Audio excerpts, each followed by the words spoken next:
मेरे प्यारे देशवासियों, आज हम सब 80वां स्वतंत्रता दिवस मना रहे हैं। आज हर दिलों की धड़कन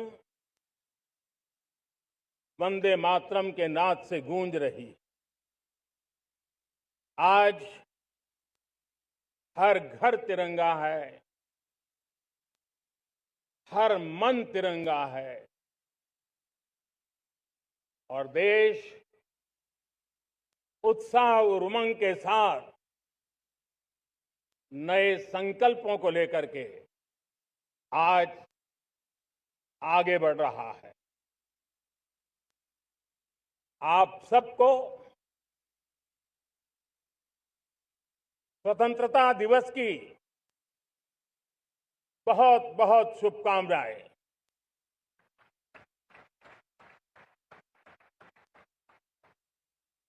देश आज उन महान सपूतों का पुण्य स्मरण करती है जिन्होंने देश की आजादी के लिए त्याग बलिदान की पराकाष्ठा की। अपने तप, त्याग और बलिदान से आजादी के एकमात्र लक्ष्य को लेकर के अपनी पूरी जिंदगी खपा दी। पूज्य बापू समेत सभी स्वातंत्र्य सेनानियों को बलिदान की महान परंपरा जगाने वाले महान क्रांतिकारियों को आज मैं श्रद्धापूर्वक नमन करता हूं।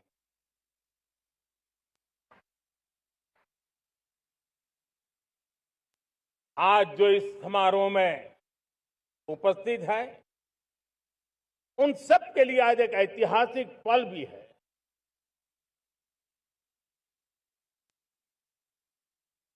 आजादी के बाद 15 अगस्त को लाल किले पर पहली बार वंदे मातरम गूंज रहा है।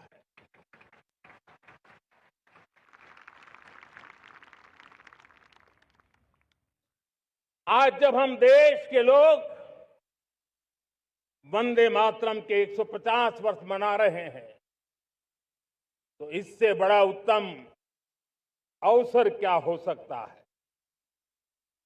मेरे प्यारे देशवासियों, पिछले दिनों देश के कुछ हिस्सों में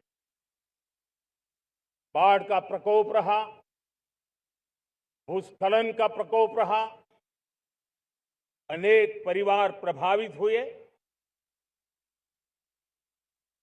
उनके दुख दर्द को हम भली भांति अनुभव करते हैं। पीड़ित परिवारों को मैं विश्वास दिलाता हूं कि हम और पूरा देश उनके साथ खड़े हैं। मेरे प्यारे देशवासियों, कोई भी राष्ट्र तब महान बनता है, तब अपनी सिद्धियों को प्राप्त करता है जब अपने सपनों,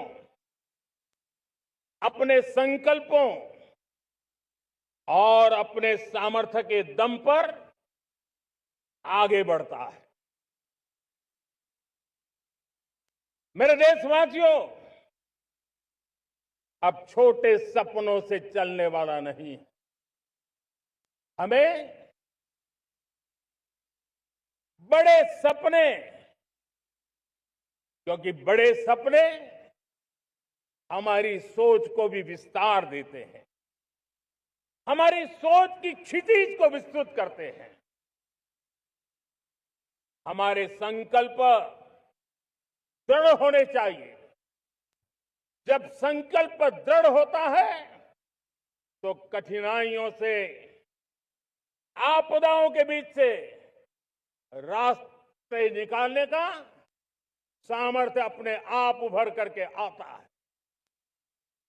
और मेरे प्यारे देशवासियों, हमारे संकल्प भी ऊंचे होने चाहिए, क्योंकि जब सपने ऊंचे होते हैं, संकल्प ऊंचे होते हैं, तो हमारे सामर्थ्य की ऊंचाई भी बढ़ती है, हमारे प्रयासों की ऊंचाई भी बढ़ती है, और तब जाकर के हम सपनों को साकार कर सकते हैं।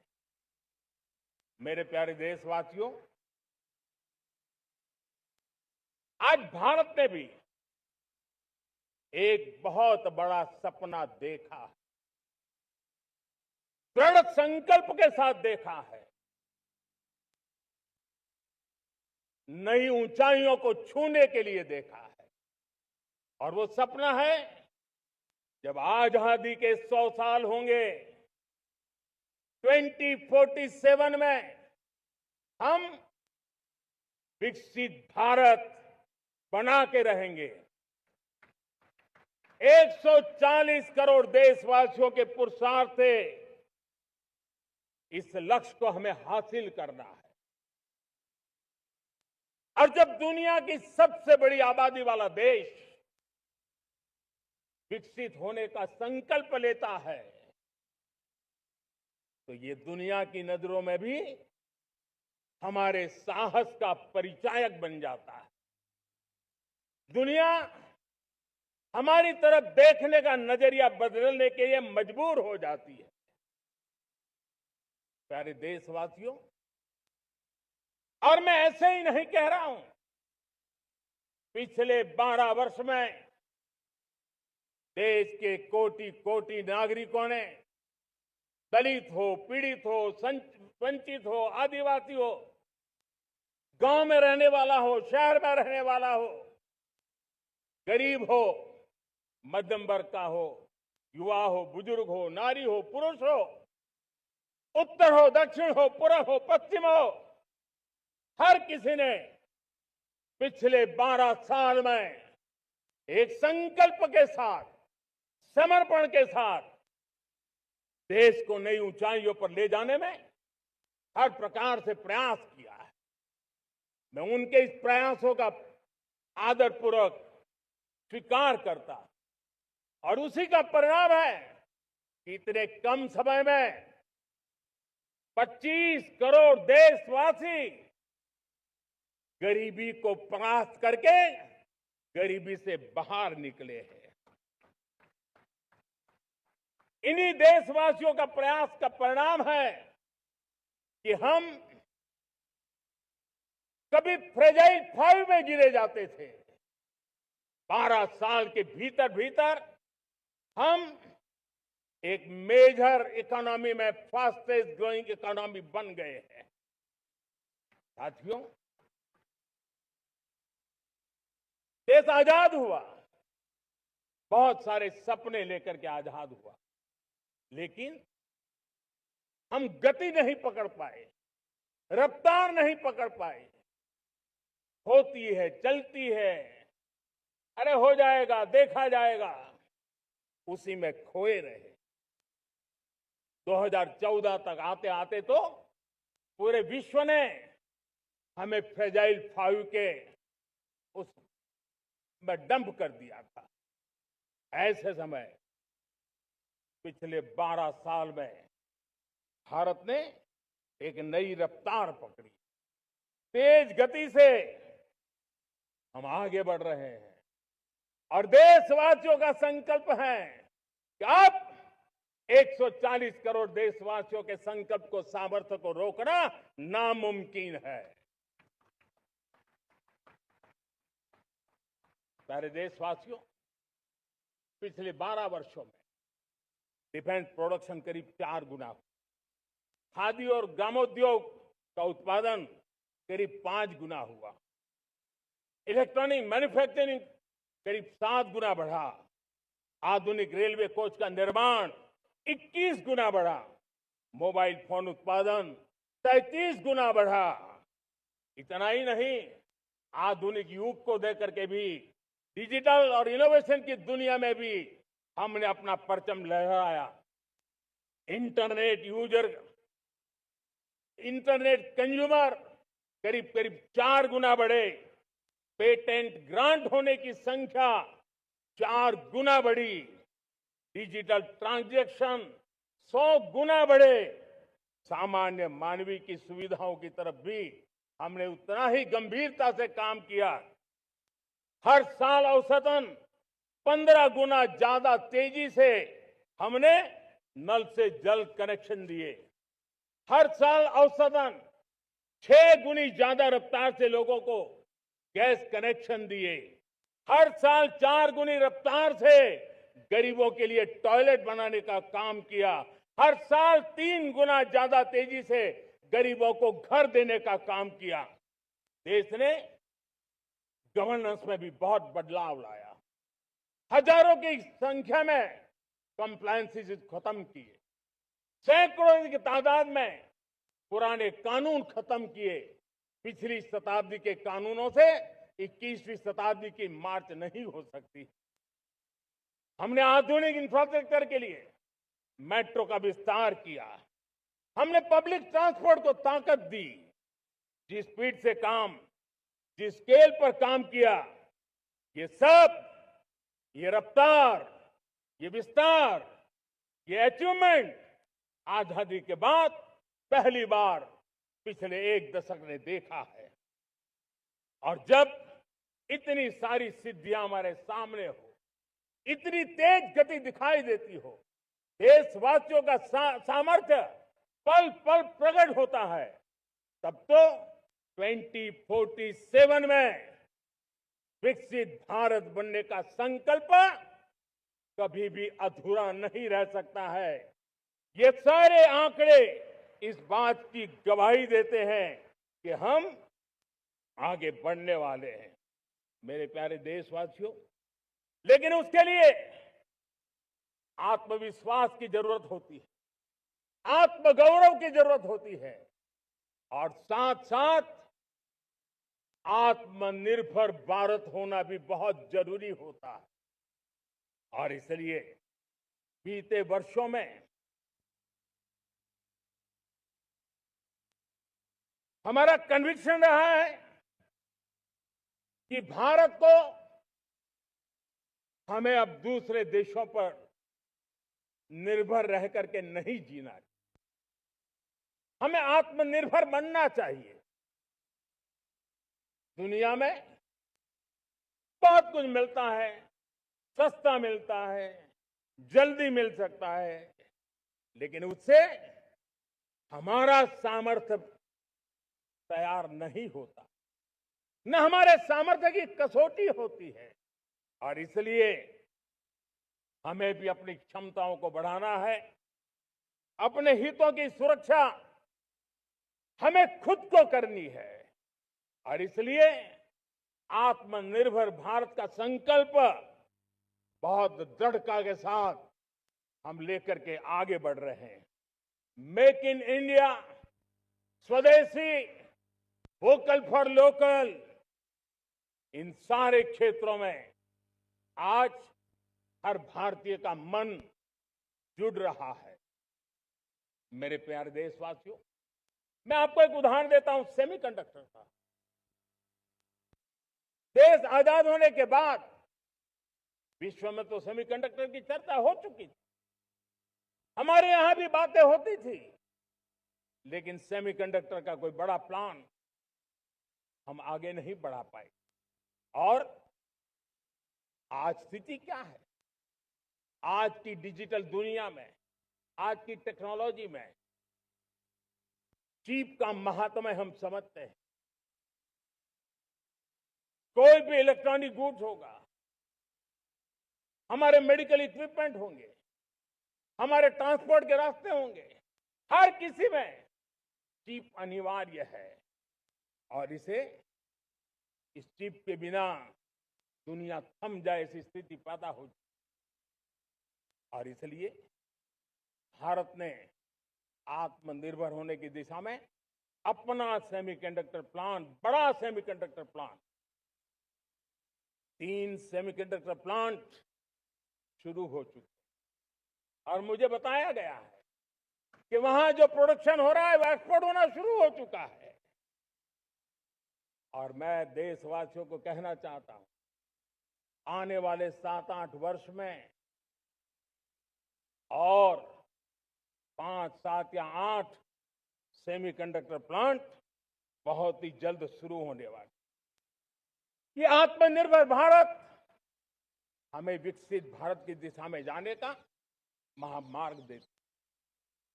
मेरे प्यारे देशवासियों, वैसे ही एक चर्चा क्रिटिकल मिनरल की हो रही है। पूरी टेक्नोलॉजी क्रिटिकल मिनरल पर निर्भर है। भारत इसमें भी अपने आप को सुरक्षित करने में जुटा हुआ है। क्रिटिकल मिनरल का लक्ष्य साझा किया जाए। नेशनल क्रिटिकल मिनरल ये हमने लॉन्च किया। बजट में क्रिटिकल मिनरल कॉरिडोर की हमने घोषणा की है। कई देशों के साथ एग्रीमेंट हो रहे हैं। विश्व के कई देश अब इस क्रिटिकल मिनरल के विषय में भारत के पर भरोसा करने लगे हैं। मेरे प्यारे देशवासियों, जैसे सेमीकंडक्टर की बात हो, क्रिटिकल मिनरल की बात हो, वैसे ही जिस टेक्नोलॉजी की दिशा में हम जा रहे हैं, दुनिया जा रही है, उसमें एनर्जी का महत्व और बढ़ता चला जा रहा है। अब एनर्जी के बिना भी नई दुनिया को चलाना मुश्किल है और इसलिए हमें चिप हो, एआई हो, डेटा सेंटर हो, हमें बहुत बड़ी मात्रा में बिजली की जरूरत होगी। एनर्जी सिक्योरिटी ये हमारे समय की मांग है और इसलिए हमने पहले से ही उस दिशा में एक के बाद एक मजबूत कदम उठाए हैं। एनर्जी सिक्योरिटी का एक बड़ा माध्यम है परमाणु ऊर्जा, न्यूक्लियर एनर्जी। हमने पार्लियामेंट में शांति एक्ट पास कर करके एक नए लक्ष्य तरफ जाने का रास्ता तय कर लिया है। 2047 तक हम 100 गीगावाट न्यूक्लियर पावर का लक्ष्य लेकर के चल रहे हैं। इसी एक दशक में हम 5 नए न्यूक्लियर रिएक्टर शुरू करने का लक्ष्य लेकर के चल रहे हैं। इस वर्ष भारत ने फास्ट ब्रीडर न्यूक्लियर टेक्नोलॉजी में महारत हासिल करके एक अहम पड़ाव पार किया है और उसके कारण परमाणु ईंधन में आत्मनिर्भर बनने की दिशा में हमें एक बहुत बड़ा सफलता का कदम हमने रखा है। मेरे प्यारे देशवासियों, कई बार संसाधनों की कमी के कारण देश रुकता नहीं है, लेकिन रुकने का कारण सोच की सीमाएं होती हैं। जब सोच बंद जाती है, सीमाओं में सड़ने लग जाती है, तब हम अपने सामर्थ्य को भी पहचान नहीं पाते हैं। देश को आज कच्चे तेल पर निर्भर रहना पड़ रहा है और हमारी गलत सोच के कारण है। आप जान के हैरान हो जाएंगे, हमने समुद्री तट पे 99% हमारा समुद्री तट का पूरा हिस्सा ऐसी सोच के कारण नो गो एरिया घोषित करके रखा था। हमने ही समंदर के अंदर जाकर के एक्सप्लोरेशन न करने का निर्णय कर लिया था। ये सोच का दारिद्र्य था। हमने फैसला किया ये नहीं चल सकता। हमने उस 99% को जो कभी नो गो एरिया हुआ करते थे, हमने उसको गो एहेड एरिया के रूप में खुला कर दिया है। और अब हम समुद्र के भीतर भी एक्सप्लोरेशन करने की और नए नए भंडार खोजने की दिशा में हम प्रवृत्त हैं, हम प्रयास कर रहे हैं। हमने पिछले वर्ष उसी दिशा में एक महत्वपूर्ण कदम रखते हुए समुद्र मंथन की घोषणा की थी और पिछले दिनों हमने 85,000 करोड़ रुपए इस काम के लिए आवंटित करके काम को गति देने का निर्णय कर लिया है। मेरे प्यारे देशवासियों, एनर्जी सिक्योरिटी, इसका मैंने कहा कि हमें ऑल्टरनेट स्रोतों की तरफ भी पूरी शक्ति लगाना बहुत जरूरी है और इसलिए ऊर्जा का सही इस्तेमाल बढ़ाते हुए भारत इसी दिशा में आज तेजी से काम कर रहा है। 2014 से पहले, मतलब आज से 12 साल पहले, हमारे देश में सिर्फ 70 शहरों में पाइप से गैस की व्यवस्था थी, पाइप से गैस डिस्ट्रीब्यूशन होता था। 12 साल में इन 70 शहरों को हमने 700 शहरों तक पहुंचा दिया है। ये होती है रफ्तार, ये होता है विस्तार। 2014 के पहले मुश्किल से 20-22 लाख घरों में पाइप से गैस पहुंचता था। आज 1.25 करोड़ घरों में पाइप से गैस पहुंचाने का काम हो रहा है।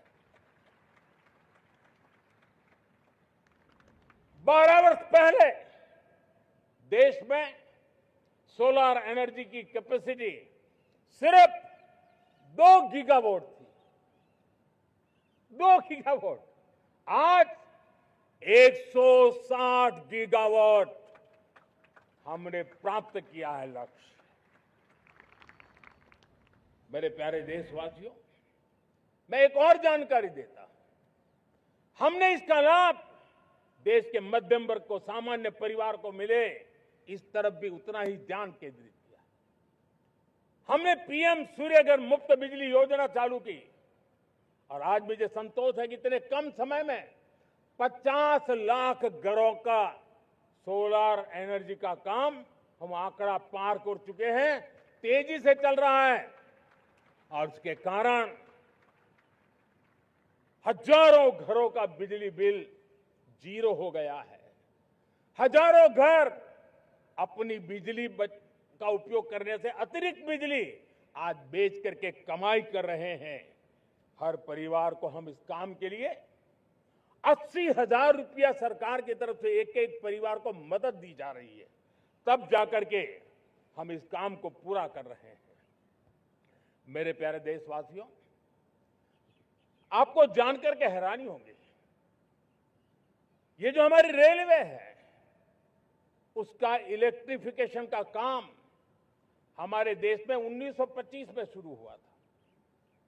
1925 में इलेक्ट्रिफिकेशन का काम शुरू हुआ, लेकिन 90 साल में 1925 से लेकर के 90 साल में सिर्फ 30% रेल का इलेक्ट्रिफिकेशन हुआ था। यानी 90 साल में 30%। हमारी रफ्तार देखिए, लक्ष्य को पाने के लिए हमारी दौड़ देख लीजिए।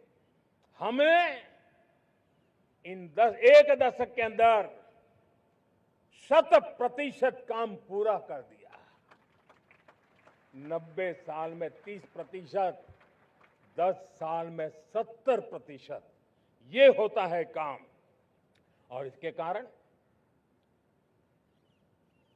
डीजल जो हमें बाहर से लाना पड़ता है उसकी बचत हुई, बिजली से हमारी ट्रेनें चली, पर्यावरण को फायदा होने लगा। मेरे प्यारे देशवासियों, हम यहां से नहीं रुके हैं, हम दुनिया के अंदर पीछे रहना नहीं चाहते। पिछले दिनों आपने खबर सुनी होगी, भारत ने ईंधन का नया क्षेत्र को भी छू लिया है।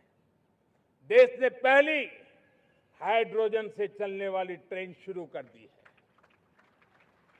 और मुझे खुशी है, ये सबसे लंबी ट्रेन है और सबसे ताकतवर ट्रेन है और दुनिया में हाइड्रोजन ट्रेन के क्षेत्र में भी भारत ने अपना झंडा गाड़ दिया है।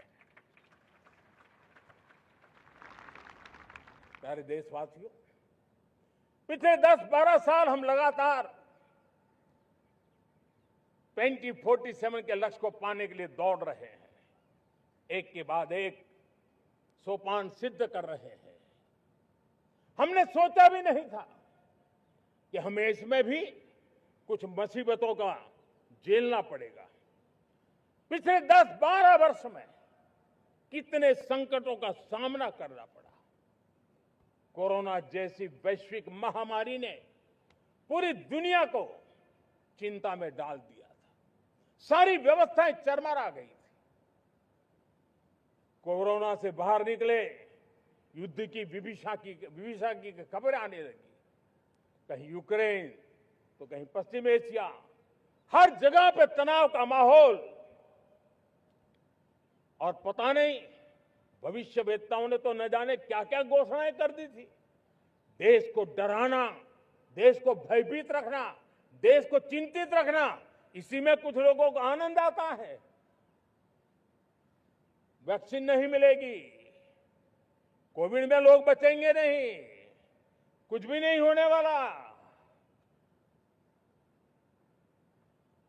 वेस्ट एशिया का क्राइसिस आया, पेट्रोल पंप पे पेट्रोल नहीं मिलेगा, गैस नहीं मिलेगा, डीजल नहीं मिलेगा, फर्टिलाइजर नहीं मिलेगा। सारी दुनिया भर की अफवाहें फैला करके भारत के लोगों को भयभीत करने का, डराने का, चिंता के अंदर डुबो देने का कुछ लोगों को आनंद आ रहा था। लेकिन देश ने देख लिया कि पिछले 10-12 साल की सुविचारित योजनाएं रंग ला रही है और हम इतने बड़े संकट के बावजूद भी नागरिक देवो भव के मंत्र को लेकर के जीते हुए भारत ने जो तैयारियां की थी, एक के बाद एक कदम उठाया था। सोचा नहीं था कि संकट आएगा, लेकिन उस संकट के समय में ये सारी चीजें काम आ गई और आज देश में गैस भी है, पेट्रोल भी है, यूरिया भी है। हम अपनी ताकत के ऊपर खड़े हो रहे, चल रहे। मेरे प्यारे देशवासियों, दुनिया के इन संकटों का प्रभाव हर किसी पर हुआ, हम भी अछूते नहीं। यूरिया के दाम दुनिया में 3,000 रुपया पहुंच गए एक बोरी का। आज भी हम मेरे देश के किसानों को वो बोझ सहने के लिए मजबूर नहीं कर रहे हैं। सरकार अपने कंधों पर वो बोझ उठा रहा है और दुनिया से जो 3,000 रुपया में यूरिया का बोरा हमें मिलता है, वो हमारे किसानों को हम सिर्फ 300 रुपये में दे पाते हैं। इतना ही नहीं, डीएपी आज दुनिया में बाजार 5,000 पहुंच चुका है, लेकिन मेरे देश के किसानों को दिक्कत ना हो, इसलिए 1,350 रुपये में आज भी डीएपी देने का काम हम कर रहे हैं। मेरे प्यारे देशवासियों, एक समय था जब मैं आत्मनिर्भरता की बात कर रहा था तो कुछ लोग एयर कंडीशन चैम्बर में बैठ करके सोचने वाले लोग हमें बता रहे थे ग्लोबलाइजेशन का क्या होगा। लेकिन दुनिया देख रही है कि पिछले एक दशक में ऐसा लग रहा है कि दुनिया ने ग्लोबलाइजेशन बोलना ही बंद कर दिया है। जहां से ग्लोबलाइजेशन की आवाज आती थी वो बंद सुनाई नहीं देती है। दुनिया का हर देश अपनी अपनी संभालों के मिजाज की तरफ गया है।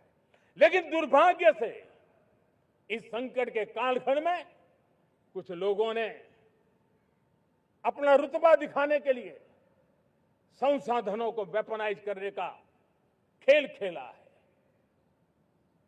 दुनिया अपने पास जो कुछ भी है उसको वेपनाइज करने में लगी है।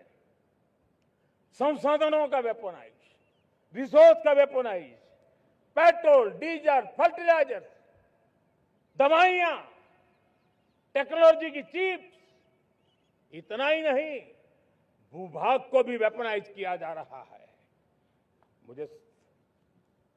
और ऐसे समय अगर हम आत्मनिर्भरता मंत्र को लेकर 10 साल सही दिशा में न चले होते तो हम कल्पना कर सकते हैं कि ऐसी चुनौतियों का मजबूती से मुकाबला कैसे करते।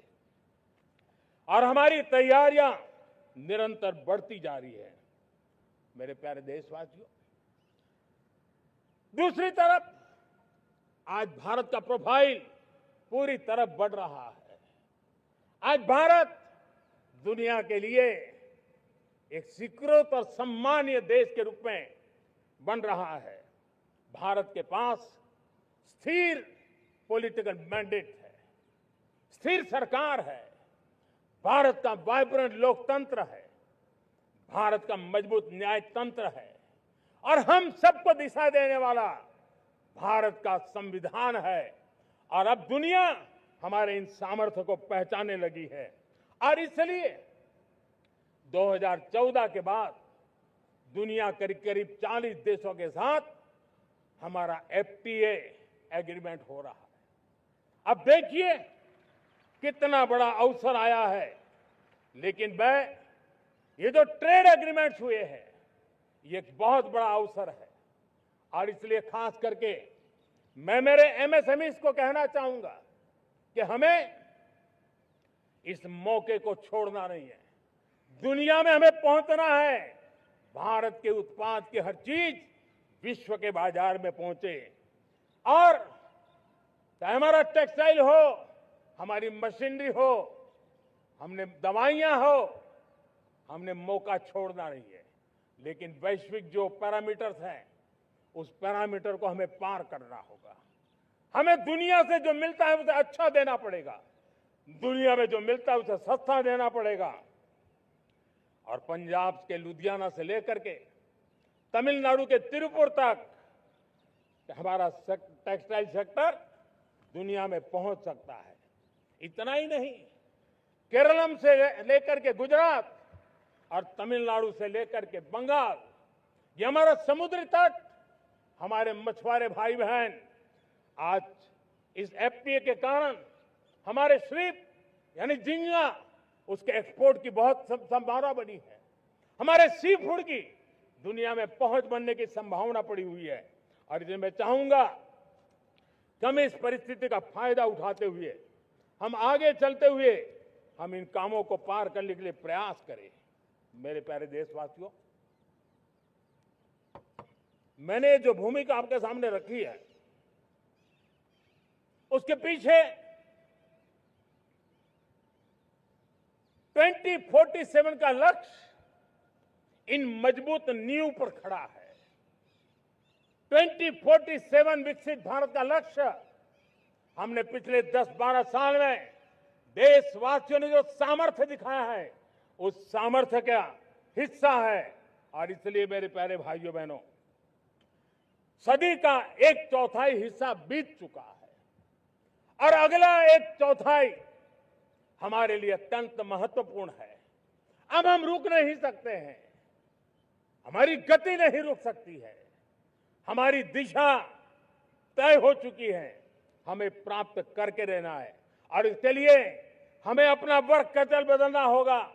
हमारे वर्क कल्चर को बदलते हुए हमें हमारी सोच को भी बदलना होगा, हमें हमारे काम की गति को भी बदलना होगा। जो काम पिछले 5-7 दशक में नहीं हुए हैं वो काम हमें आने वाले 5-7 साल में करने हैं। और मेरा भरोसा है मेरे देश की युवा शक्ति पर, मेरे देश के नौजवानों पर, मेरे देश की माताओं को बहनों पर, मेरे देश के किसानों पर, मेरे देश के मजदूरों पर कि हम इस सपने को साकार कर सकते हैं। और इसलिए हमें रिफॉर्म की गति को भी आगे बढ़ाना है।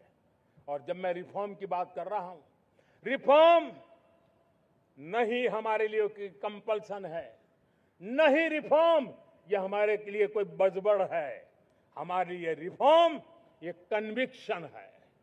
आउट ऑफ कन्विक्शन हम रिफॉर्म एक्सप्रेस पर चल पड़े हैं और हम आने वाले दिनों में भी नेक्स्ट लेवल रिफॉर्म की ओर बढ़ने वाले हैं। और इसलिए सरकार, समाज, उद्योग, उत्पादक, किसान, हर किसी ने अपनी ट्रेडिशनल व्यवस्थाओं में रिफॉर्म करना पड़ेगा, सोच में रिफॉर्म करना होगा, अपने लक्ष्यों को रिफॉर्म करना होगा। और इसलिए मेरे प्यारे देशवासियों, हमें एक निश्चित दिशा में को लेकर के चलना होगा। मैं आज उस युग को भी याद करना चाहूंगा जब देश भारत का सामर्थ्य सप्त सिंधु के रूप में हम जानते थे, हम समझते थे, हम सुनते थे। अब विकसित भारत बनाने के लिए हमें नई धारा चाहिए। आज लाल किले की प्राचीर से मैं देश के सामने शक्ति की सप्त धारा का आह्वान करता हूं। आने वाले 5-7 साल में जो पिछले 5-7 दशक में नहीं हुआ, वो सप्त धारा के सामर्थ्य से, शक्ति से हम देश को नई ऊंचाई, नई गति देंगे और नए लक्ष्यों को पार करने वाला सामर्थ्य देंगे। और इसके साथ साथ देश की युवा शक्ति का सामर्थ्य का भरपूर राष्ट्र निर्माण में उपयोग होगा, उनकी शक्ति जोड़ी जाएगी। आने वाले दिनों में जब मैं सप्तधारा की बात करता हूं, सप्तधारा की पहली शक्ति है मैन्युफैक्चरिंग पावर। मेरे प्यारे देशवासियों, हमें मैन्युफैक्चरिंग सेक्टर को बहुत आगे बढ़ाना होगा और प्रोडक्शन बढ़ाने के साथ साथ हमें छोटे छोटे पुर्जे भी बनाने हैं और बड़े बड़े प्रोडक्ट भी बनाने हैं। पूरा वैल्यू चेन हमारा होना चाहिए और उसे लेकर के चलना। हमें कंपोनेंट भी चाहिए और हमें कंप्लीट मैन्युफैक्चरिंग भी चाहिए, कंप्लीट प्रोडक्ट भी चाहिए। डिजाइन से लेकर मैन्युफैक्चरिंग तक भारत को ग्लोबल सप्लाई चेन का भरोसामंद केंद्र बनना होगा। इसके लिए मैं 3 चीजों पर विशेष जोर देना चाहता हूं। मैन्युफैक्चरिंग के क्षेत्र में जो मेरे भाई बहन हैं, ये समय का ये अवसर है, इस अवसर को जाने मत दें। और इसके लिए हमें कॉस्ट, क्वालिटी और स्केल, इसके विषय में वैश्विक मानदंडों से खरा उतरना पड़ेगा। हमारी फैक्ट्रीज कॉम्पिटिटिव हो, हमारे प्रोडक्ट्स यूजर फ्रेंडली हो, हमारा पैकेजिंग दुनिया के लोगों को लुभावने वाला हो, आकर्षित करने वाला हो, हमारा जीरो डिफेक्ट प्रिसिजन मैन्युफैक्चरिंग, ये हमारी पहचान बनना चाहिए। हर मैन्युफैक्चरर, हर एंटरप्रेन्योर, हर एमएसएमई से मैं कहना चाहता हूं, ग्लोबल मार्केट में हमारी पहचान विश्वसनीयता और गुणवत्ता के आधार पर होनी चाहिए। क्वालिटी के संबंध में नो कॉम्प्रोमाइज, और इसलिए हमारा मंत्र क्वालिटी, क्वालिटी, क्वालिटी होना चाहिए। यही हमारा ग्लोबल ब्रांड वैल्यू बनेगा। मेरे प्यारे देशवासियों, इस सप्तधारा की दूसरी शक्ति है कृषि और फूड प्रोडक्शन, फूड प्रोसेसिंग। हमें इस दिशा में आगे बढ़ना होगा। हमारे किसानों ने, अब दुनिया के बाजार खुल चुके हैं, एफपीए के कारण हमें एक बहुत बड़ा मार्केट मिल रहा है। हमें वहां पहुंचना है, हमें उस जगह को हाथ लगाना है। हमें खेत से लेकर एक्सपोर्ट मार्केट की ओर जाना होगा। हमारे पारंपरिक खान पान हो, हमारे मिलेट्स हो, हमारे मसाला हो, हमारे फल हो, फूल हो, क्या कुछ नहीं है हमारे पास, वो ग्लोबल ब्रांड्स बनने चाहिए। हमारे किसान केमिकल फ्री खेती को बल देंगे, दुनिया में इनकी मांग और बढ़ने वाली है। और जो ग्लोबल पैरामीटर्स के अंदर हर प्रकार से सिद्ध होने वाले हमारे एग्रो प्रोडक्ट होंगे, तो दुनिया में हम आसानी से पहुंच पाएंगे। मेरी सप्तधारा की तीसरी शक्ति है टेक्नोलॉजी और इनोवेशन। मेरे प्यारे देशवासियों, आज जमाना एआई का है, क्वांटम का है, स्पेस का है, रोबोटिक्स का है, डेटा सेंटर्स का है। पूरी तरह एक नया क्षेत्र खुल चुका है और इमर्जिंग टेक्नोलॉजी ये भी हर पल हमें चुनौती दे रही है। और इसलिए देश को दुनिया के लिए मार्केट नहीं बना देना, हमें इनोवेशन का हब बनना है। हमने यूपीआई और डिजिटल पब्लिक इंफ्रास्ट्रक्चर में लोहा मनवा लिया है, हमारी ताकत का परिचय करवा दिया है। अब भारत को डिजिटल पब्लिक टेक्नोलॉजी उसको भी दुनिया के कोने कोने तक पहुंचाना है। भारत को नेक्स्ट जनरेशन कम्युनिकेशन टेक्नोलॉजी में लीड करना है। मेड इन इंडिया 6G हर कोने में पहुंचे, ये हमारा लक्ष्य होना चाहिए और हमें उस पर तेजी करनी चाहिए और इसके लिए हमारा प्रयास कम नहीं होना चाहिए। सप्तधारा की चौथी शक्ति है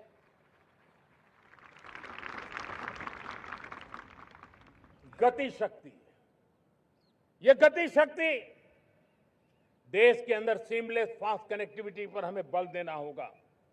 शहरों को हाई स्पीड रेल से हमें जोड़ना होगा।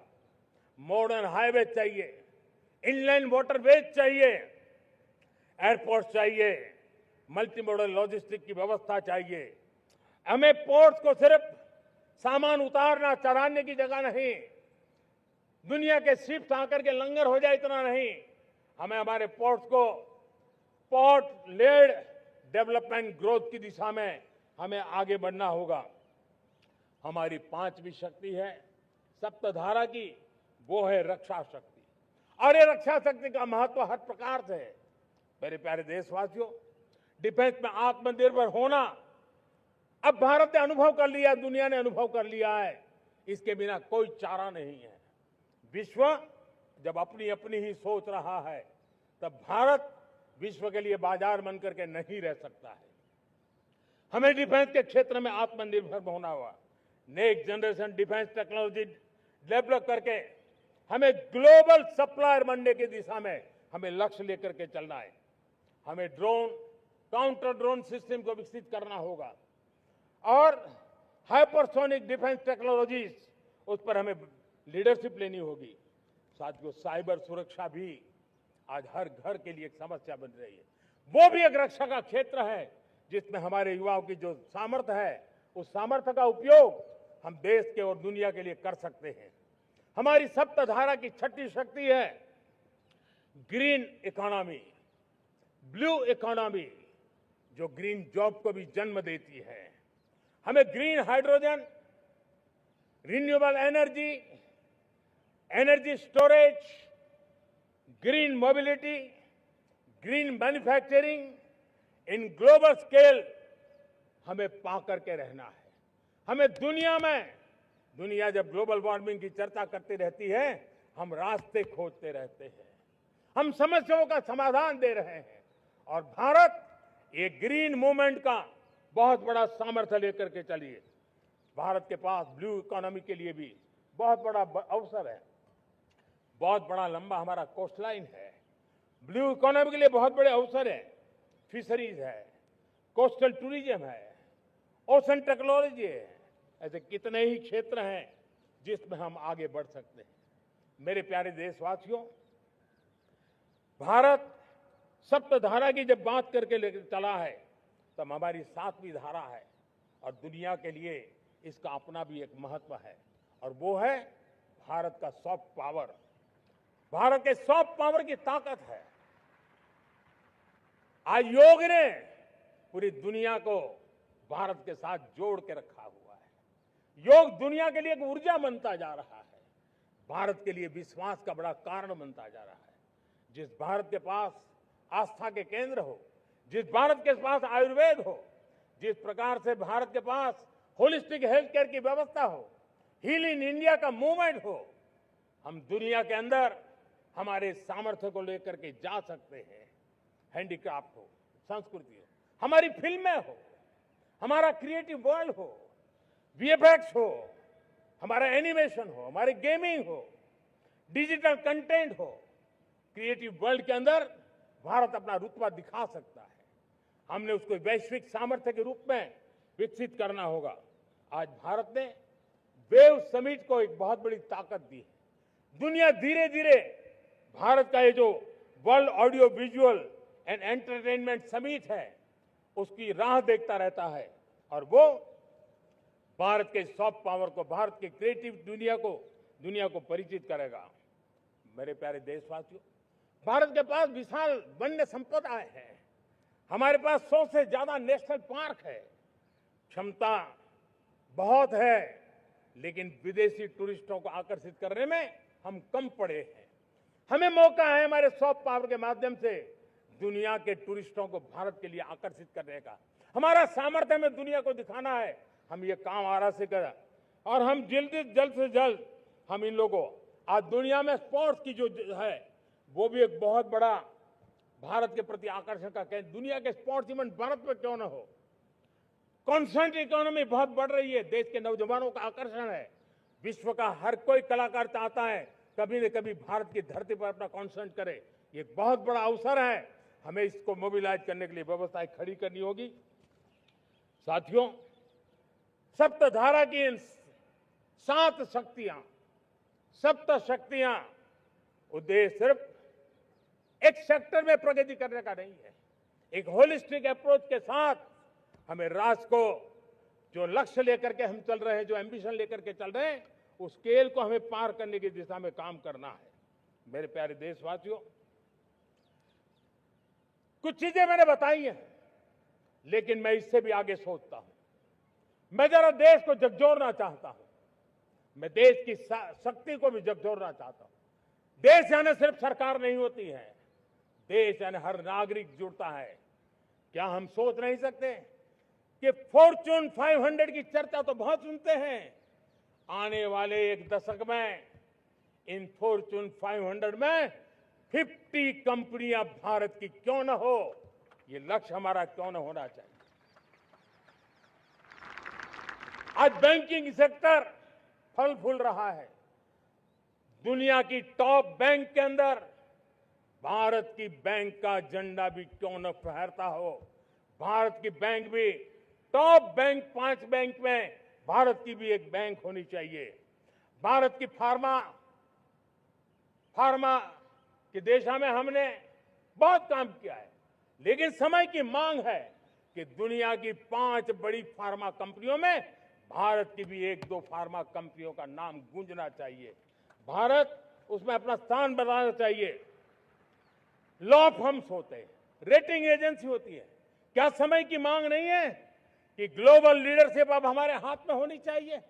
टैलेंट है, सामर्थ्य है, हमारा लंबा इतिहास भी है, भाषाओं पर हमारा प्रभुत्व है। हमें विश्व में पहुंचना चाहिए। हमारी कोई कंसल्टिंग फर्म, अकाउंटिंग फर्म दुनिया के टॉप फर्म्स के अंदर क्यों नहीं होनी चाहिए। भारत की टेक्नोलॉजी कंपनियां दुनिया के अंदर सिरमौर हो, यह हमारा लक्ष्य होना चाहिए। हमारे ऐसे ब्रांड हो जिससे दुनिया आकर्षित होती हो। हमारे ब्रांड हमारे देश की पहचान हो और विश्व के लिए एक डेस्टिनेशन बन जाए। उस दिशा में हमें काम करना है और इसके लिए मैं राज्य सरकारों को कहना चाहता हूं, मैं स्थानिक स्वराज की संस्थाओं को कहना चाहता हूं, भारत सरकार का भी यह दायित्व है कि हमें हमारे रिफॉर्म की गति बढ़ानी होगी। हमें 2047 के लक्ष्य के अनुरूप हमारी व्यवस्थाओं को विकसित करना होगा। हमें बीते हुए काल के नीति नियमों से नहीं चल सकते, हमें आने वाले सपनों के हिसाब से नीति नियमों को गढ़ना होगा और इसको अगर हम गढ़ेंगे तो मुझे पूरा विश्वास है और मैं देशवासियों को भरोसा देता हूं, इसी रास्ते मेहनत में कोई कमी न करते हुए हम विकसित भारत का सपना पार करके रहेंगे। हमें सबको मिलकर के चलना है, केंद्र सरकार हो, राज्य सरकार हो, इंडस्ट्री हो, हम सब ने मिलकर के आगे बढ़ना है। हमें रिफॉर्म्स करते रहना है, रिफॉर्म्स को आगे बढ़ाते रहना है। और मैंने पहले भी कहा था, हम रिफॉर्म कंपल्सन से नहीं, कन्विक्शन से कर रहे हैं, लक्ष्य को प्राप्त करने के लिए कर रहे हैं। मेरे प्यारे देशवासियों, जब मैं विकसित भारत की बात कर रहा हूं, देश को तेज गति से आगे बढ़ाने की बात कर रहा हूं, उसका सबसे बड़ा लाभार्थी कौन है? इन सारे प्रयासों का सबसे बड़ा साधक कौन है? अगर साधक है तो मेरे देश का युवा है, मेरे देश की युवा शक्ति है। विकसित भारत की यात्रा में युवाओं की बहुत बड़ी भूमिका है। इतना ही नहीं, विकसित भारत का सबसे बड़ा लाभार्थी भी मेरे देश का युवा है और इसलिए हमें विकसित भारत के लक्ष्य को युवाओं के साथ जोड़ करके आगे बढ़ाना है। युवाओं हमारी सर्वोच्च प्राथमिकता के साथ हमें आगे बढ़ना है। साथियों, पिछले 10-12 साल में उस दिशा में बहुत कुछ हुआ है।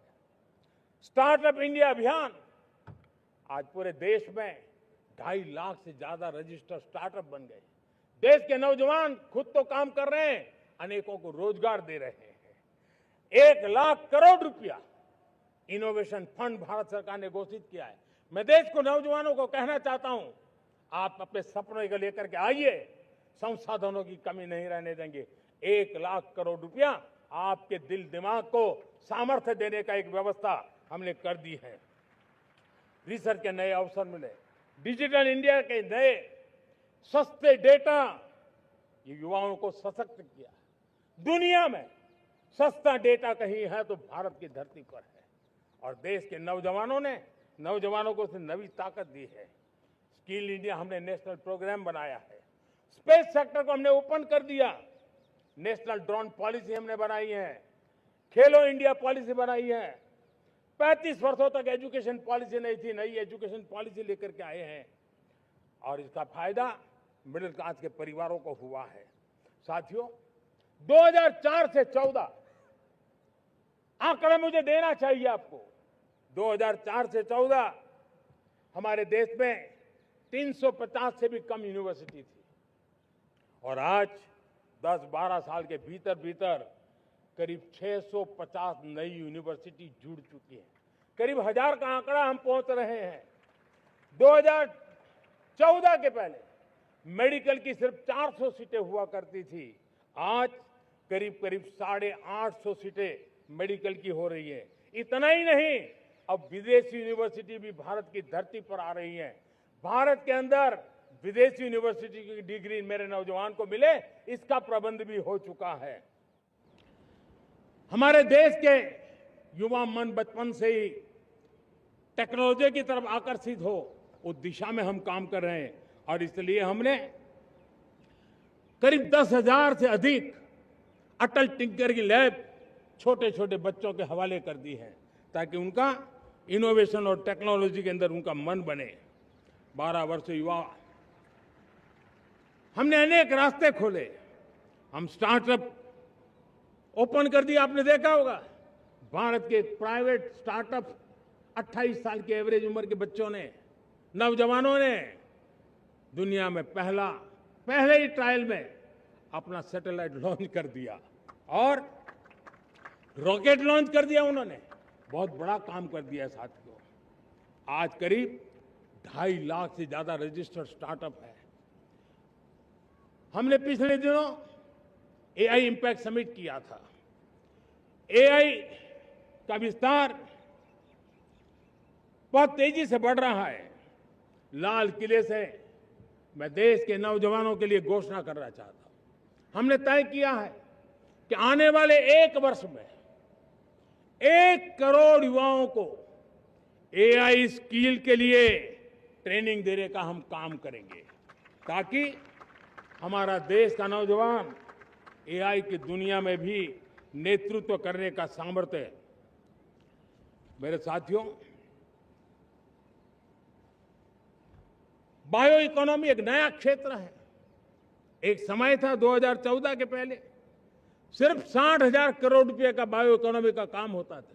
मेरे देश के नौजवान, आपने क्या कमाल कर दिया है। देखिए, नीतियां जब सही होती है, लक्ष्य जब साफ होता है, तो मेरे देश के नौजवान कैसा करके थे। बायो इकोनॉमी में देश की युवा शक्ति ने सामर्थ्य दिखाया है। 2014 के पहले जो 60,000 करोड़ का कारोबार था, आज वो कारोबार बायो इकोनॉमी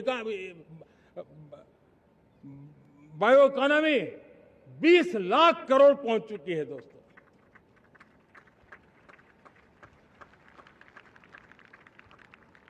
दो 2009-10 का कालखंड था, सिर्फ 25 लाख इलेक्ट्रिक व्हीकल हमारे देश में बिके थे। 1.5 लाख इलेक्ट्रिक व्हीकल बिके थे 2009-10 में। 1.5 लाख इलेक्ट्रिक व्हीकल। इस 25-26 में 25 लाख इलेक्ट्रिक व्हीकल बिके हैं। मेरे प्यारे देशवासियों, एविएशन सेक्टर भी मेरे नौजवानों के लिए बहुत तेजी से आगे बढ़ रहा है। नए एयरपोर्ट, नए रूट, नए नए रोजगार के अवसर बना रहे हैं। मेंटेनेंस, ओवरहॉलिंग, इसके भी कारण देश में बहुत बड़ी मात्रा में स्किल मैन पावर को काम मिल रहा है। मेड इन इंडिया हवाई जहाज बनाने की दिशा में हमने सफलता पाई है। Made in India defence transport aircraft C295 already अपनी उड़ान भर चुका है, सफल उड़ान भर चुका है। ये देश के नौजवानों के लिए, मेरे साथियों, ड्रोन ने भी बहुत बड़ा काम किया है। स्वामित्व योजना, गांव में ड्रोन से स्वामित्व योजना सफल हो रही है। करीब 3.25 करोड़ परिवारों को स्वामित्व योजना का लाभ मिला है और इसके कारण 140 लाख करोड़ रुपए जैसी संपत्ति अनलॉक हुई है, जिसके कारण बैंक से लोन मिल सकता है, लोग अपना कारोबार कर सकते हैं। मेरे प्यारे देशवासियों, हमारे मध्यम वर्गीय परिवारों के सामने एक बहुत बड़ा बोझ बन चुका है कोचिंग क्लासेस की स्पर्धा। हर माँ बाप को लग रहा है कि कोचिंग क्लास में बच्चे को नहीं भेजा तो हम प्रतिष्ठित परिवार नहीं है। इन गरीब और मिडिल क्लास परिवारों की हम चिंता करते हुए हजारों करोड़ रुपए का उनका खर्च है वो भी बचे, बेटे भी अपने आसपास रह सके, उनकी देखभाल हो सके, परिवार पर आर्थिक बोझ न आए। और इसलिए हमने युवाओं के लिए विभिन्न परीक्षाओं की फ्री ऑनलाइन कोचिंग हमने करने का निर्णय किया है। डिजिटल पब्लिक इंफ्रास्ट्रक्चर है, हमारे पास उत्तम टैलेंट है, टीचर्स हैं, उन संसाधनों को जोड़ करके हम देश के नौजवानों को फ्री कोचिंग देने का एक पूरा नेटवर्क हम खड़ा करने वाले हैं। मेरे प्यारे देशवासियों, मैं हमेशा कहता आया हूं, जो खेले वो खिले। जब मैं खेले वो खिले की बात कर रहा हूं, तब मेरे प्यारे देशवासियों, आज भारत खेल की दुनिया में अपनी जगह बना रहा है। अब खेल के पोडियम में भारत का राष्ट्रगीत सुनाई देता है, भारत का राष्ट्रगान सुनाई देता है, भारत का तिरंगा झंडा लहराता दिखाई नजर आ रहा है। टॉप्स योजना ने बहुत बड़ी सफलता पाई है। खेलो India games, university games, winter games, beach games, sports infrastructure, sports के लिए कोचिंग, स्पोर्ट्स मेडिसिन, स्पोर्ट्स के लिए न्यूट्रिशन, इन सारे विषयों में भारत अब महारत करने की दिशा में आगे बढ़ रहा है। नौजवानों के लिए पूरा नया क्षेत्र, खिलाड़ी न बन सके तो उसकी सपोर्ट सिस्टम में भी बहुत बड़ा क्षेत्र खुल रहा है। स्पोर्ट्स की दुनिया में भारत का प्रदर्शन बेहतर होता रहा है और हम 2036 में ओलंपिक के मजबूत दावेदार बनकर के आगे बढ़ रहे हैं और 2030 में कॉमनवेल्थ गेम्स को भारत होस्ट करने वाला है। और मेरे साथियों, दुनिया में जो ओलंपिक की खेल होते हैं, करीब 40 प्रकार के गेम होते हैं और करीब 350-350 स्पर्धाएं होती हैं ओलंपिक में। और आपको जानकर के दुख होगा मेरे देशवासियों, मेरे नौजवानों, मैं आपको चुनौती देता हूं, मैं आह्वान करता हूं, मैं आपकी मदद चाहता हूं। 350 जितने स्पर्धाओं में भारत 2/3 खेलों में कहीं होता ही नहीं, हमारी मौजूदगी नहीं होती, हम क्वालिफाई नहीं होते हैं। हमने तय किया है कि 2036 में जो ओलंपिक होगा, हम चाहते हैं कि वो भारत में हो, लेकिन 2036 में जिन विधाओं में आज भारत खेलता नहीं है, जिन विधाओं में भारत क्वालिफाई नहीं करता है, जिन स्पर्धाओं में भारत ने छोड़ के रखा है, 3/4 हिस्सा हमारे इंतजार कर रहा है, भारत उस पर बल देगा। और इसके लिए हम टैलेंट हंट का एक अभियान भी चलाना चाहते हैं। हमें अगर 2036 के लिए खिलाड़ी चाहिए तो आज जो 5 साल, 10 साल, 15 साल की उम्र के नौजवान हैं, बेटे हैं, उनके तरफ ध्यान देना होगा, उन बेटियों पर ध्यान देना होगा। और इसलिए 5 से 15 उम्र के बच्चों में खेल प्रतिभा ढूंढने के लिए गांव-गांव, शहर-शहर, स्कूल-स्कूल एक टैलेंट हंट का अभियान चलाया जाएगा। बच्चों की प्रतिभा को देखा जाएगा और फिर उनको स्पेशल ट्रेनिंग दे करके देश के लिए खेलने वाले अच्छे खिलाड़ी बनाए जाएंगे। मेरे प्यारे युवा, देश के सामने, देश के नौजवानों के सामने नशा एक बहुत बड़ा संकट बनता जा रहा है। नशा मुक्त भारत, ये हम सबका सामूहिक दायित्व होना चाहिए। हमारे उज्जवल भविष्य के लिए हमारी युवा पीढ़ी मजबूत हो, हमारा युवा सामर्थ्य हमारे देश के लिए काम आए, इसलिए नशा मुक्त भारत। पिछले दिनों माय भारत के वॉलंटियर्स ने, देश के एनजीओ ने, देश के सामाजिक सांस्कृतिक संगठनों ने, देश के आध्यात्मिक पुरुषों ने मिलकर के नशा मुक्त भारत का 100 सप्ताह का एक कार्यक्रम तय किया है। 100 सप्ताह तक एक अभियान चलने वाला है। मैं हर परिवार को कहना चाहता हूं कि आप भी इस अभियान का हिस्सा बने, आप इसके साथ जुड़िए और देश के नशा मुक्त भारत के सपने को पूरा करने के लिए आप आगे आइए। मेरे प्यारे देशवासियों, 21वीं सदी में दशकों पुरानी जो चुनौतियां हैं, उन चुनौतियों को खत्म करना बहुत अनिवार्य है। नक्सलवाद, माओवाद लाखों युवाओं के भविष्य को तबाह कर दिया। अनेक माताओं के दूधमल नौजवानों को छीन लिया, बर्बाद कर दिया, हर मां बाप के सपनों को चूर चूर कर दिया। इस नक्सलवाद ने 4 दशक तक हिंदुस्तान के बहुत बड़े हिस्से को, बहुत बड़ी आबादी को दबोच करके रखा था, बंदूक के नोक पर दबोच करके रखा था, संविधान की धज्जियां उड़ा दी थी और देश के सामान्य नागरिकों की रक्षा में 3,500 से ज्यादा हमारे पुलिस के, सुरक्षा बल के जवान शहीद हो गए। युद्ध के अंदर जितने सैनिक मरते हैं, उससे ज्यादा हमारे पुलिस जवानों को जान की बाजी लगानी पड़ी ताकि देश के सामान्य मानवी को सुरक्षा मिले। ये नक्सलवाद ने धरती को लहूलुहान कर दिया था। 2014 में आपने जब हमें मौका दिया, उसी दिन हमने संकल्प लिया था कि हम देश को नक्सलवाद से मुक्त करेंगे। और आज मुझे खुशी है कि नक्सली माओवादी हिंसा आखिरी सांस भी शायद रहने की अब तो ताकत नहीं रही है।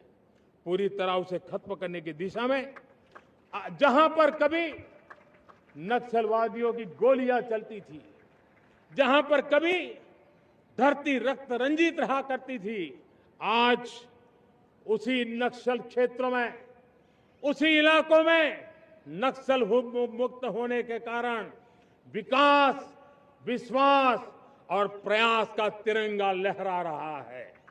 मेरे प्यारे देशवासियों,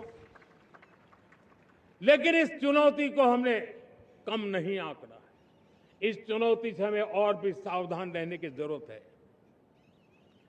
वर्षों तक देश की सत्ता में माओवादी सोच के लोग गलियारों में अपनी जगह बना करके बैठे थे।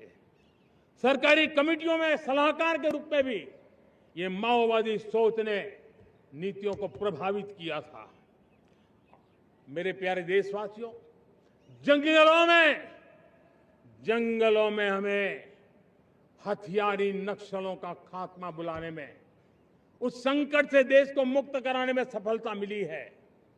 लेकिन हथियारी नक्सल तो गए, लेकिन दिमागी नक्सल, ये दिमागी नक्सल मौके की तलाश में है। हिंसा, अराजकता के वो रास्ते खोज रहे हैं, समाज को गलत राह पर घसीटने के लिए भांति भांति के दांव कर रहे हैं। इन दिमागी नक्सलियों को पहचानना होगा, इन दिमागी नक्सलियों को आइसोलेट करना होगा और राष्ट्र को विकसित राष्ट्र बनाने की मुख्य धारा की ओर देश की युवा पीढ़ी को जोड़ना होगा। मेरे प्यारे देशवासियों, सुरक्षित भारत बनाना हम सबका दायित्व है। चुनौती सीमा के भीतर हो या सरहद से बाहर, भारत हर परिस्थिति के लिए तैयार है। आज युद्ध का नेचर बदल रहा है। अब युद्ध सीमा पर ही होता है, गारंटी नहीं है। आज युद्ध सीमा के अंदर कहीं रिफाइनरी पे जाकर के, कहीं बैंकिंग सेक्टर को जाकर के, कहीं डेटा सेंटर को जाकर के, एक प्रकार से लड़ाई का नया रूप, इंफ्रास्ट्रक्चर तोड़े जा रहे हैं, फैक्ट्रियां तोड़ी जा रही है। हमने मिशन सुदर्शन चक्र की पिछले सालों घोषणा की थी, बहुत तेजी से उस पर काम चल रहा है। आज डिफेंस एक्सपोर्ट हमारा करीब 50 गुना बढ़ा है। करीब 100 देशों में हमारे अस्त्र शस्त्र पहुंच रहे हैं। वैश्विक पटल पर भारत की प्रतिष्ठा धीरे धीरे बढ़ रही है। बदलते हुए समय में अस्त्र शस्त्र की तरफ काम करना है, सैन्य बलों का सामर्थ्य बढ़ाना है, लेकिन साथ साथ नागरिकों को भी तैयार करना होगा। पिछली शताब्दी के युद्धों के अनुरूप जो सिविल डिफेंस की व्यवस्थाएं हमारे देश में विकसित हुई है, वो कालबाह्य हो चुकी है। और इसलिए मैं आज लाल किले से घोषणा कर रहा हूं कि हम आने वाले दिनों में सिविल डिफेंस का एक वाइब्रेंट नेटवर्क खड़ा करेंगे। आधुनिक व्यवस्थाओं से उनको परिचित कराएंगे। आधुनिक संकटों से नागरिकों को रक्षा करने की क्या व्यवस्था हो सकती है, एक बहुत बड़ा वॉलेंटरी फोर्स सिविल डिफेंस का आधुनिक चुनौतियों को पार करने वाला हम बनाने वाले हैं। मेरे प्यारे देशवासियों, राष्ट्र के निर्माण में आज हमारी बहनों बेटियों का योगदान हम सब के लिए बहुत बड़ा प्रेरणा का कारण बना हुआ है। फाइटर जेट हो या सिविल एविएशन, हमारी बेटियां सबसे आगे दिखाई दे रही है। खेलकूद का मैदान हो, हमारी बेटियां आगे दिखाई दे रही है। स्टेम एजुकेशन में भर्ती होने की प्रक्रिया हो, सबसे ज्यादा हमारी बेटियां आगे दिख रही है। आज सेना में भी एनडीए से जो बच्चियां निकली हैं, वो बड़े रौब के साथ देश की सेना का नेतृत्व करने का सामर्थ्य दिखाने लगी है। मेरी बेटियों की ताकत कैसी है। मैं पिछले दिनों साणंद में एक सेमीकंडक्टर प्लांट में गया। वहां आदिवासी बेटियां, देश के अलग अलग कोने से आई हुई बेटियां काम कर रही थी। वो उस गांव से आई थी जिन्होंने पासपोर्ट क्या होता है पता तक नहीं था। वो बेटियां विदेशों में गई, ट्रेनिंग लेकर के आई और आज चिप निर्माण का काम कर रही है और बड़े कॉन्फिडेंस, मैं जो उनका कॉन्फिडेंस देखा, मैं सचमुच में बहुत प्रभावित हुआ था। आज 3 करोड़ बहनों को हमने लखपति दीदी बनाने का लक्ष्य तय किया था, उसको पार कर लिया था। अब हम 6 करोड़ लखपति दीदी बनाने के लक्ष्य को लेकर के आगे बढ़ रहे हैं। 3 करोड़ नई लखपति दीदी बनना मतलब ग्रामीण अर्थव्यवस्था में बहुत बड़ा बदलाव मातृशक्ति के द्वारा आने वाला है।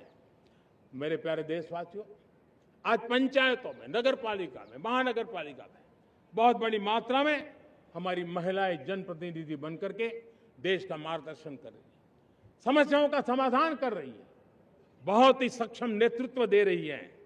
और इसी को ध्यान में रखते हुए हमने पार्लियामेंट में नारी शक्ति वंदन अधिनियम पारित किया था, लेकिन किसी न किसी कारण से राजनीति के अखाड़े में पिछले 40 साल से ये सपना हमेशा राजनीतिक अखाड़े का शिकार हो गया है।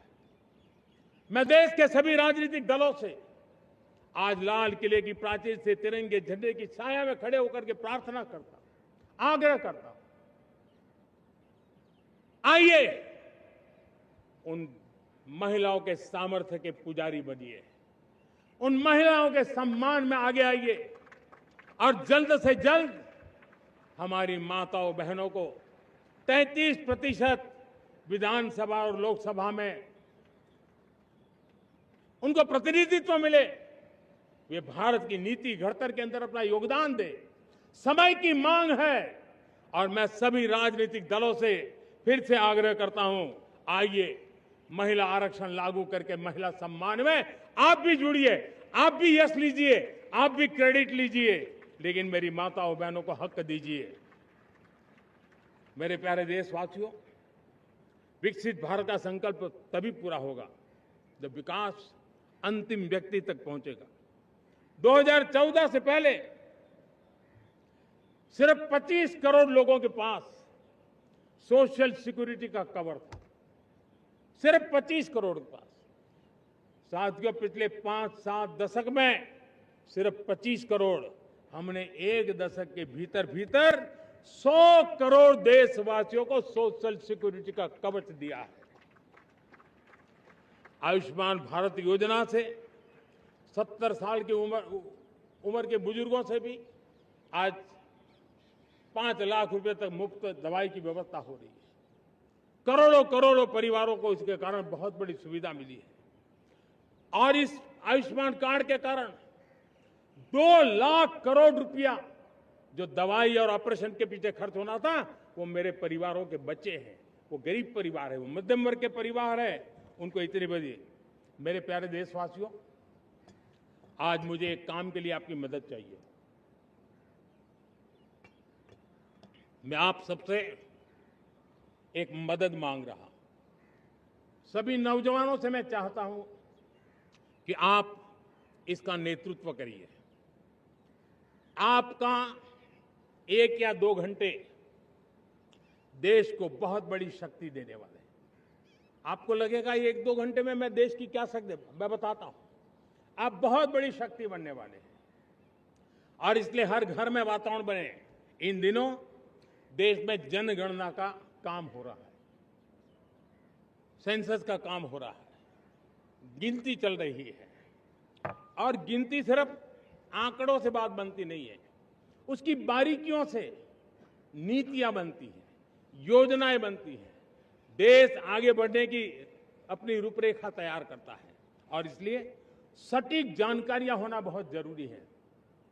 कभी कभी जो सरकार की तरफ से प्रतिनिधि आते हैं वो इतनी जल्दी में होते हैं, कभी स्पेलिंग एक लिख देते हैं, कभी अलग लिख देते हैं, और इसके कारण अल्टीमेट परिणाम हमें सही मिलने में दिक्कतें आती हैं। अब जब टेक्नोलॉजी अवेलेबल है और इस बार निर्णय किया है, आप स्वयं भी जनगणना में अपनी जानकारियां अपने मोबाइल फोन से भर करके दे सकते हैं। बाद में कोई बाबू आएंगे, कोई प्रतिनिधि आएंगे, आपसे चर्चा करेंगे, लेकिन आप परिवार के सब बैठ करके अगर डिजिटली अपना रजिस्ट्री करवा दे, सारी बारीकियां, स्पेलिंग में भी गलती ना हो, कोई भी जानकारियों में गलती ना हो, आप जितनी परफेक्ट जानकारी देंगे देश को आगे बढ़ने में बहुत बड़ी मदद मिलेगी। और इसलिए मैं देश के नौजवानों को कहता हूं कि आप अपने परिवार के लोगों को बिठा करके पूरे फॉर्म को समझिए। पहले कागज पे फॉर्म को भर दीजिए, कोई गलती है तो करेक्ट कर लीजिए, और फिर टेक्नोलॉजिकली उसको डिजिटली इसको अपलोड कर दीजिए। आप देखिए इतना बड़ा काम देश कर लेगा और देश का समय और शक्ति सही काम के लिए उपयोग आएगा। और इसलिए मेरे देश के नौजवानों को जनगणना के इस काम में सक्रियता से जुड़ने के लिए मैं आग्रह करता हूं। मेरे प्यारे देशवासियों, मैंने लाल किले से पंच प्राण की बात कही थी। इस पंच प्राण ने देश को अपने आत्मगौरव की ओर लेकर के आगे बढ़ने का, लक्ष्यों को पार करने के सामर्थ्य के साथ आगे बढ़ने का एक बहुत बड़ा संबल दिया है। हमें गुलामी की मानसिकता हर पल मिटाते ही रहना है। जिस भारत का सपना नेताजी सुभाष चंद्र बोस ने देखा था, बाबा साहब आंबेडकर ने देखा था, पंडित नेहरू ने देखा था, सरदार पटेल, भगत सिंह, सुखदेव राजगुरु ने देखा था, डॉक्टर श्यामा प्रसाद मुखर्जी ने देखा था, भगवान बिरसा मुंडा ने देखा था, ज्योतिबा फुले ने देखा था, उन सब से प्रेरणा लेकर के हम आगे बढ़े। इस संकल्प को हम दोहराए, स्वयं से ऊपर राष्ट्र का हित हो, स्वयं से ऊपर राष्ट्र का हित हो और कर्तव्य ही हमारी पहचान हो। मैं सभी देशवासियों से कहूंगा, समय हमारा है। मैं सभी देशवासियों से कहूंगा, समय हमारा है, अवसर हमारा है, संकल्प हमारा है। आइए सपनों को संकल्प बनाए, संकल्प को सामर्थ्य बनाए और सामर्थ्य को सफलता में बदल के रहे। आइए हर कदम को विकास का कदम बनाए, कदम से कदम मिलाए, मन से मन मिलाए, लक्ष्य से जुड़े रहे, एक दीप से जले दीप हजारों, आओ मिलकर विकसित भारत बनाए। इसी एक भावना के साथ इस मंगल पर्व पर आप सबको अनेक अनेक शुभकामनाएं। मेरे साथ बोलिए, भारत माता की, भारत माता की, भारत माता की, वंदे वंदे वंदे। बहुत बहुत धन्यवाद।